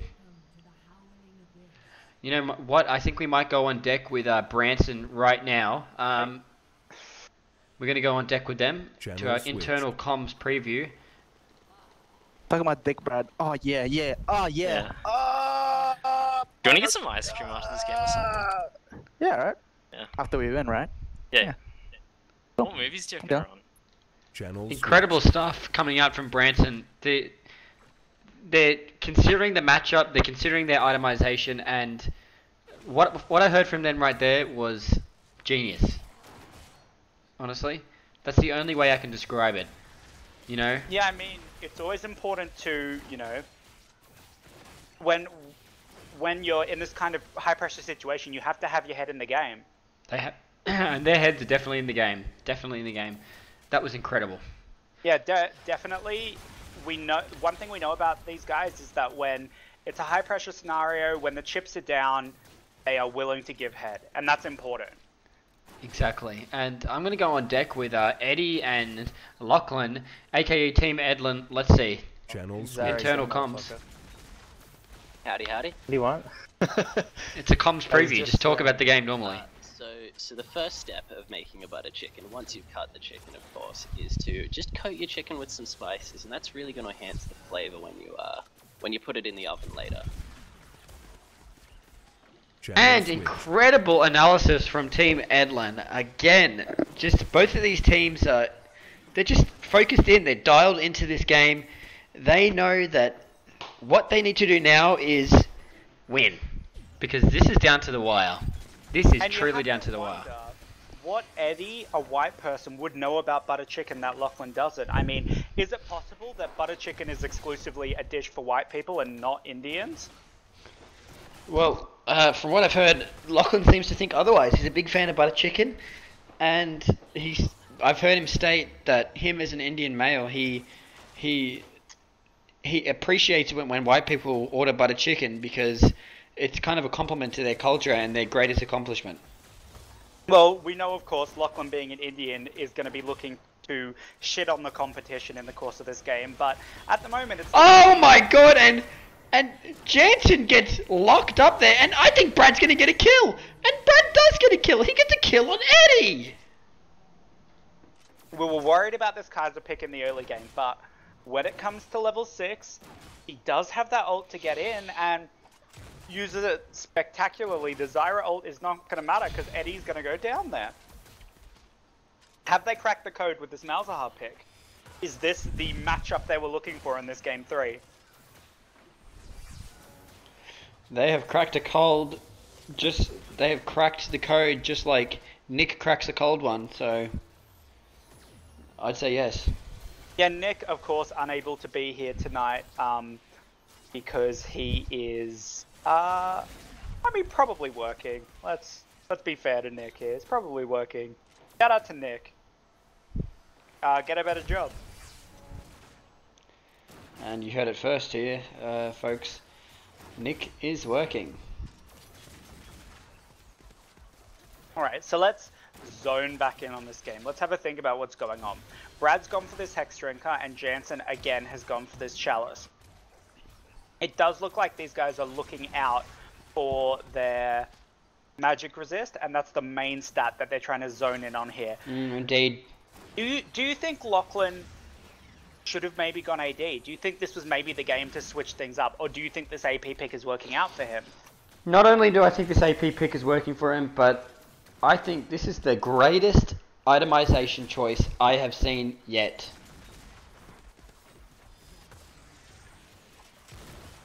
Okay, because we did see him pick this a couple of matches ago. And it was great then, it was great now. And Lachlan with that ult, honestly, I don't know about that. That ult is pretty powerful. He could have used that in a better situation, but he chose to just use it then to clear out the minions and get a bit of damage on Brad. Yeah, looks like he wants to really vie for this health relic, and they are going to get it. They are going to zone them out, and now the question becomes, where is this engage from Eddie? He needs to find something here. He doesn't quite have his flash up, but the enemy team's low, and they are a full kill down. They need to get 2 here. Those comets, disgusting damage though. Jansen steps into the make it rain, and that was not only stupid by Jansen, but might have cost his team the lead and the match. It's down to the wire, and Jansen cannot afford to do that. And I mean, Brad and Jansen, they're 1 kill up, but I think what Brad has to do is Brad has to find an opening, and that is devastating damage coming from Lachlan Haber onto Jansen. An uncharacteristic play from Brad, actually healing his support. I don't think we've seen him do that before, so it seems that he's kind of adapting to this matchup and willing to try new things. And, you know, Jansen just... he played so well the last game, but... oh, and I think Brad should go in on this. I think Brad should trade a kill, maybe. You know, he needs to go in, and he might need to get these upgrades, so I think it's worth it for Brad if he just went in. Well, Eddie blows his load early there, and Brad gets the cooldown for free. You know, Eddie not necessarily known for blowing his load early, but right there, that's going to happen, and it's going to be a significant cooldown. Oh, and Lachlan is just doing devastating amounts of damage. He doesn't even care if he killed anyone. He just wants to attack. He just wants to attack. Yeah, you wonder maybe if he had sort of selected a target, he might have been able to get one kill. Oh, and Jansen is just getting devastated by those plants. And this tower is getting dangerously low, and Team Branson are up against the wall. Yeah, it seems like having them low is the better option. You know, no one's going back and buying, and they're going to have... oh, and that's it! That's it! Brad cannot go in to get his upgrades now because Jansen... oh, and he's going in! And Brad has lost the game for his team! And that is GG! Team Edlin are going to the finals! Yeah, Brad really backed into a wall on that one. His tower's low. There's two people there, and he found the window that he had, and it just wasn't quite enough. Edlin going to slam that window shut, and it looks like our next match down in the losers bracket is going to be between Team Ashworth, the Brothers of Destruction, and Team Branson. Incredible stuff. Incredible stuff. User joined your channel. My God. Lachlan, what are your thoughts? What are your thoughts about that match? It was easy. I should have said easy at the end. Forgot to. And Lachlan Haber is he's just destroying them on those picks. I went into the wrong one. User left your channel. And I think we're going to turn to the audience for some further analysis. Channel switch. And now we're on deck with the audience. What did you guys think about that User game? joined your channel. The clencher, that one. Yeah, what up? Clencher. The clencher? Yeah, that cheese pick ain't gonna work a second time, buddy. Hold on, that was God damn, I don't know. Nice I cheese don't pick. know. Who brought my pasta with me? And You like pushing E every 7 seconds, buddy? DMF is And- definitely the cheese. Yeah, maybe you shouldn't play fucking Zyra. Oh my God, intense in this room right now. I can feel the pressure. Brad, I'm going to go to you, buddy, first off. Brad, I'm going to go to you, buddy, first off. Brad, what were you thinking going Kaiser when you knew that you couldn't get any upgrades? You know, I was just giving him, I was throwing him a bone, you know. And Brad just said that he just made it easy for them. Besides, we wanted to try to Luke the Ashworth matchup anyway. So Yeah. We want to see how that is. But honestly, it looked interesting, you know, so we the wanted cheese to give it a go. pick, it's cute, but it won't work a second time. And Brad, Yeah. Brad You know, is just... the Ash Zyra game was just too easy, you know. Yeah. Just easy. Oh, it's getting intense. I can feel the pressure in here. I feel the pressure That's why rising. you picked Kaiser second Yeah. game, right? I mean Yeah, third game. we wanted a loss. We could go this, Luke and Jeff. You guys are gonna lose again to Probably- Luke and Jeff, so have Probably fun. gonna go to the movies after we win this tournament, to be honest. Yeah, we got blindsided. We were talking about ice cream at the 51 minute of the Okay, game. time for a Coke Zero advertisement. Oh my god. Alright, Jeff, let's move over. Sound muted.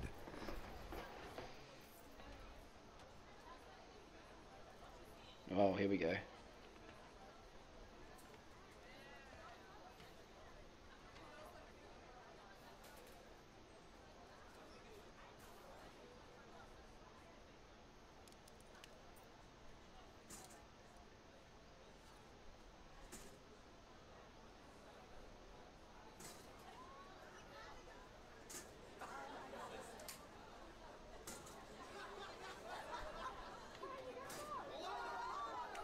Oh, they keep coming.